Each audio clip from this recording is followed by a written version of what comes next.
हे मधुसूदन, अब ये बताओ कि मनुष्य अपने पुण्यों को किन-किन योनियों में और कहां भोगता है? हे अर्जुन, पुण्यवान मनुष्य अपने पुण्यों के द्वारा किन्नर, गंधर्व अथवा देवताओं की योनियां धारण करके स्वर्ग लोक में तब तक रहता है जब तक उसके पुण्य क्षीण नहीं हो जाते। अर्थात ये कि प्राणी के हिसाब में जितने पुण्य कर्म होते हैं उतनी ही देर तक उसे स्वर्ग में रखा जाता है। जब पुण्यों के फल की अवधि समाप्त हो जाती है तो उसे फिर पृथ्वी लोक में वापस आना पड़ता है और मृत्यु लोक में पुनर्जन्म धारण करना पड़ता है। प्राप्य पुण्य कृताम लोकान उष्यत्वा शाश्वती समाह शुचीनाम श्रीमताम गेहे योग भ्रष्टो अभिजायते। परंतु स्वर्ग लोक में मनुष्य के पुण्य क्यों समाप्त हो जाते हैं?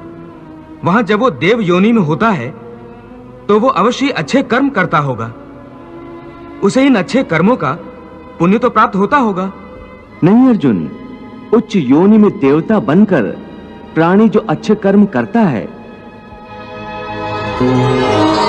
या नीच योनि में जाकर प्राणी जो क्रूर कर्म करता है, उन कर्मों का उसे कोई फल नहीं मिलता। क्यों? क्योंकि वो सब भोग योनियां हैं। वहां प्राणी केवल अपने अच्छे बुरे कर्मों का फल भोगता है। इन योनियों में किए हुए कर्मों का पुण्य अथवा पाप उसे नहीं लगता। हे पार्थ, केवल मनुष्य की योनि में ही किए हुए कर्मों का पाप या पुण्य होता है, क्योंकि यही एक कर्म योनि है। इसका अर्थ यह हुआ कि यदि कोई पशु किसी की हत्या करे तो उसका पाप उसे नहीं लगेगा,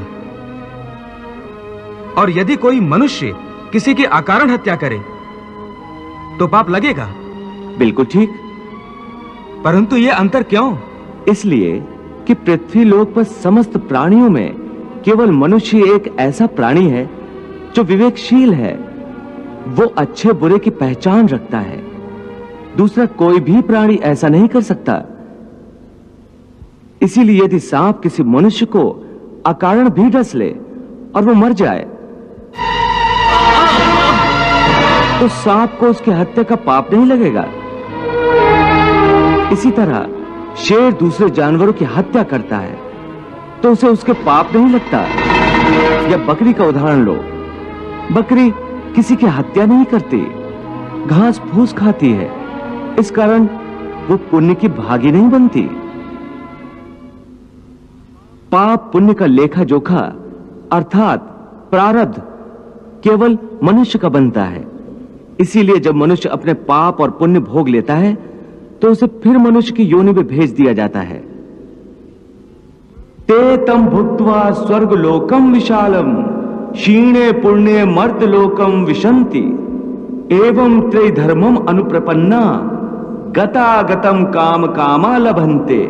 अर्थात देवों की योनियों में जो मनुष्य होते हैं वो अपने सुख भोग कर स्वर्ग से भी लौट आते हैं।